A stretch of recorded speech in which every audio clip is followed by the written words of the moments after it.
외모를 보지 말고 중심을 보라. 세상은 누가 말하느냐에 집중합니다. 화려한 학위, 또 가문의 배경, 눈에 보이는 성취가 그 사람의 권위를 결정한다고 믿고 있습니다. 그런데 오늘 본문 유대인 앞에 서신 예수님은 이 모든 세상의 기준을 띄워 계십니다. 그분은 갈릴리 나사렛 촌동네, 아버지는 목수였고 형제들은 별 볼 일 없는 사람들이었습니다. 어머니도 그냥 평범한 여인이었습니다. 가난한 집에 자란 나사렛 목수. 예수님을 존경하거나 예수님을 인정할 만한 것, 심지어 외모도 아름답지 못하셨어요. 그런 분이 말씀을 하시니까 사람들이 귓등으로나 들었겠습니까? 도리어 밟으려 하고 무시하려 하고 니까지 게 뭐냐? 이런 식으로 예수님을 도전하고 예수님을 업신 여겼습니다. 이 땅에 사는 그리스도인들도 세상에 나가면 마찬가지의 삶을 살게 됩니다. 사람들은 우리들의 배경을 보고 두려워하는 것이지, 존경하는 것이지, 예수님이 계셔서 존경하는 것이 아닙니다. 오늘 우리는 사람의 판단이라는 감옥에 갇혀서 진리를 외면하고 있지는 않은지 스스로의 모습을 발견해야 될 줄 믿습니다. 먼저 오늘 본문은 교훈의 출처 또 하늘의 권위에 대해서 18절까지 말씀하고 계십니다. 누구의 영광을 구하는가라는 문제예요. 예수님은 오직 하나님의 영광만을 구하며 사셨습니다. 그리고 19절에서부터 21절까지 말씀은 율법의 실천과 율법을 실천하지 못하고 있는 자들에 대한 위선을 적나라하게 폭로하고 계세요. 그리고 22절부터 24절까지의 말씀은 외모만 보지 말고 중심을 보라고 예수님께서 말씀하시는 것입니다. 오늘도 공의로운 판단, 온전한 회복이 있으시기를 축원합니다.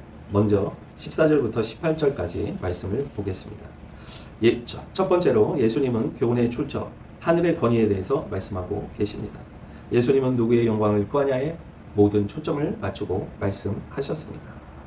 우리 14절, 15절까지 말씀을 먼저 읽어보겠습니다. 이미 명절의 중간이 되어 예수께서 성전에 올라가사 가르치시니 유대인들이 놀랍게 여겨 이르되 이 사람은 배우지 아니하였거늘 어떻게 그를 아느냐 하니. 예수님의 학력은 없었습니다. 요즘 말로 말하면 국민학교도 못 나온 학력입니다. 배운 바가 없습니다. 유명한 스승 밑에서 배우지도 못했습니다. 그야말로 갈릴리 촌동네 출신의 젊은 청년의 말에 불과했습니다. 그래서 사람들은 이 사람은 배우지 아니하였거늘, 이 사람은 우리 카르텔 안에 들어와 있지 않거늘, 이 사람은 학벌도 없거늘 도대체 무슨 권위로 말을 하느냐, 성전에서 가르치느냐, 이렇게 따져 묻는 것입니다. 한마디로 너는 별 볼 일 없으니까 너는 여기서 가르쳐서는 안 된다, 이렇게 말씀하시는 겁니다. 여러분, 예수님이 이때 뭐라고 말씀하십니까? 16절, 17절, 18절까지 읽겠습니다. 예수께서 대답하여 이르시되 내 교훈은 내 것이 아니요 나를 보내신 이의 것이니라. 사람이 하나님의 뜻을 행하려 하면 이 교훈이 하나님께로부터 왔는지 내가 스스로 말함인지 알리라. 스스로 말하는 자는 자기 영광만 구하되 보내신 이의 영광을 구하는 자는 참되니 그 속에 불의가 없느니라. 아멘. 여기 15절 말씀에 배우다라는 뜻이 있어요. 유대인들은 예수께서 정기 랍비 교육과정을 거치지 않았음을 지적하면서 그의 권위를 깎아내리고 있어요. 또 16절에 보면 여기 가르침, 교훈이라는 말은 단순한 지식 전달이 아니에요. 하나님의 신적 계시와 교리를 포함하는 권위 있는 가르침을 뜻하는 것입니다. 그리고 18절에 있는 영광, 이것은 예수님이 자신의 명성이 아닌 보내신 이의 영광을 구하는 자가 참되다라고 선언하시는 내용입니다. 마태복음 7장 29절에 그래서 이렇게 기록되어 있어요. 이는 그 가르치시는 것이 권위 있는 자와 같고 그들의 서기관들과 같지 아니함일러라. 말씀의 권위는 학벌과 학력에서 오는 것이 아니고요. 그 권위는 하나님께로부터 온다는 사실입니다. 그런데 사람들은 외모로만 취하니까 권위 자체를 인정하려 들지 않아요. 요한복음 12장 49절에 예수님은 계속해서 반복해서 이 말씀이 어디서 온 건지, 내가 스스로 하는 말이 아니고 하나님께로부터 온 것임을 강조하세요. 내가 내 자유로 말한 것이 아니오 나를 보내신 아버지께서 내가 말한 것과 이룰 것을 친히 명령하여 주셨으니. 예수님의 말씀의 근거는 자신이 스스로 지어낸 말이 아니고요, 하나님의 말씀을 그대로 전달하셨다는 사실이에요. 요한복음 5장 44절에 너희가 서로 영광을 취하고 유일하신 하나님께로부터 오는 영광은 구하지 아니하니 어찌 나를 믿을 수 있느냐. 이 말씀을 주신 하나님을 믿지 않고 하나님께 영광 돌릴 생각은 없고, 자기 스스로 영광을 갖고 하나님의 것을, 하나님이 권세를 잡으면 나는 우편에 너는 좌편에 앉혀주십시오, 이런 세상적인 영광만을 구하면서 살아가고 있는 제자들에게 예수님은 어찌 나를 믿을 수 있느냐라고 말씀하세요. 교회를 다니는 많은 사람들이 자기의 영광을 구하면서 하나님께 영광을 돌린다고 거짓말을 하면서 살아요. 실질적으로는 자기 자신만을 위해서 사는데 하나님께 영광을 돌린다고 거짓말을 합니다. 고린도전서 2장 15절에 우리가 이것을 말하거니와 사람의 지혜가 가르친 말로 아니하고 오직 성령께서 가르치신 것으로 하니 영적인 일은 영적인 것으로 분별하느니라. 하나님의 말씀인지 사람의 말인지, 자기 영광을 구하는 건지 아니면 하나님께 영광을 구하는 건지, 이것을 우리가 성령을 통해서 분별할 수 있다는 사실이에요.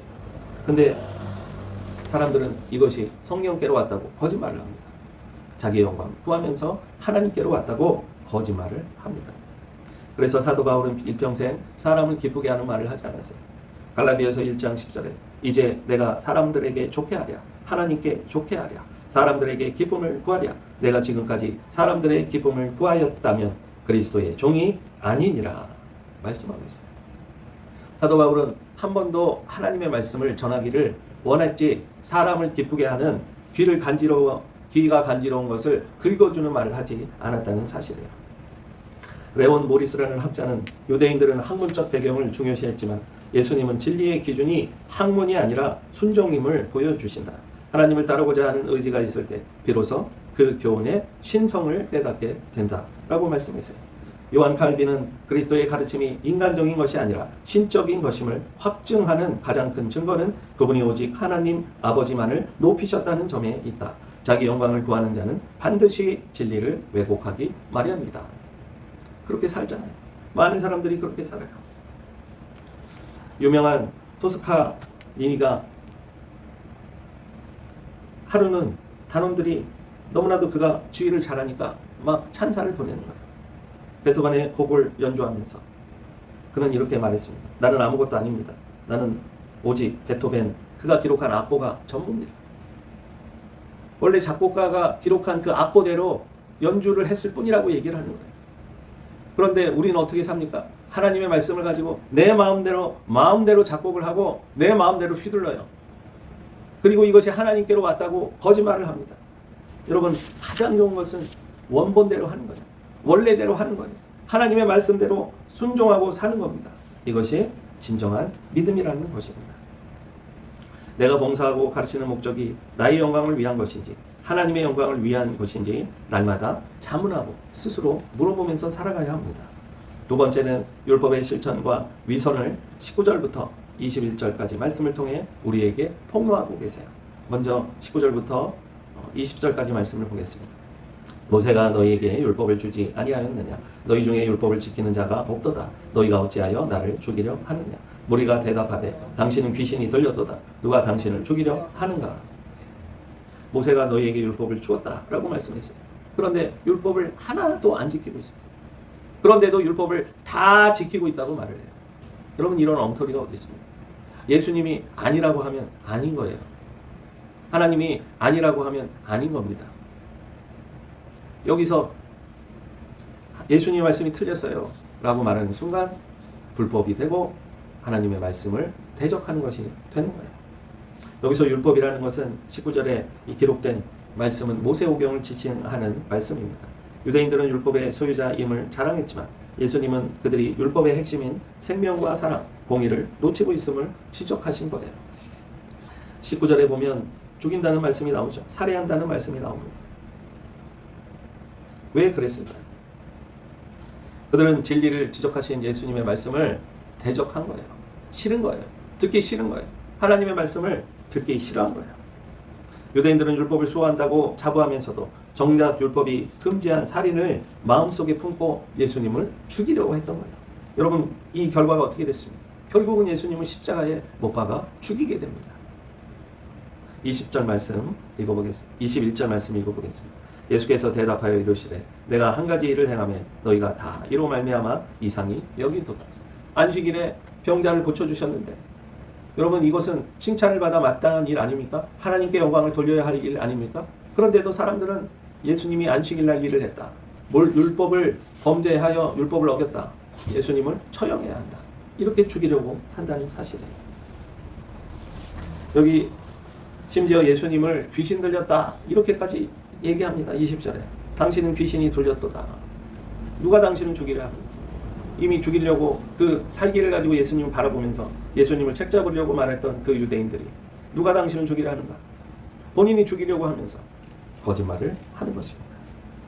이는 진리를 마주했을 때 인간이 보이는 전형적인 거부 반응입니다. 예수님을 미친 사람 취급하는 거예요. 심지어 귀신 들린 사람 취급하는 거예요. 진리를 말하니까. 여러분, 살면서 이렇게 답답한 일을 당해보신 적이 있습니까? 진리를 말하는데 진리가 전혀 먹히지가 않아요. 거짓이라고 얘기하는데 전혀 그런 말을 하는 사람을 미친 사람 취급을 하는 거예요. 너무나도 가슴 아픈 일이에요. 우리나라도 지금 똑같은 상황에 처해 있어요. 진실을 말하는 사람은 미친놈이 되고 귀신 들린 자가 되고 거짓말하는 자가 되고 감옥에 가고 심판을 받고.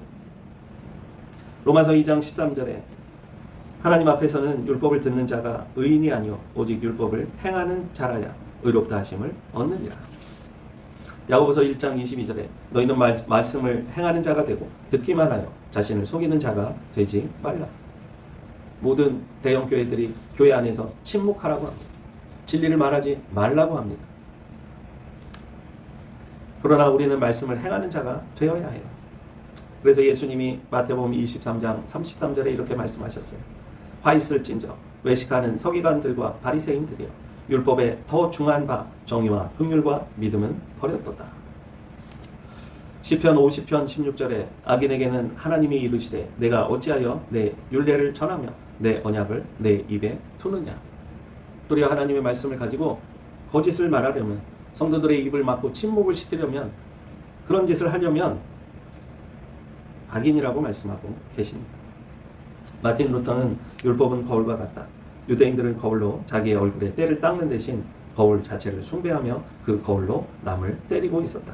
예수님은 그들의 손에 든 거울을 그들의 양심으로 돌리셨다. 진실을 깨닫게 해주시는 거야.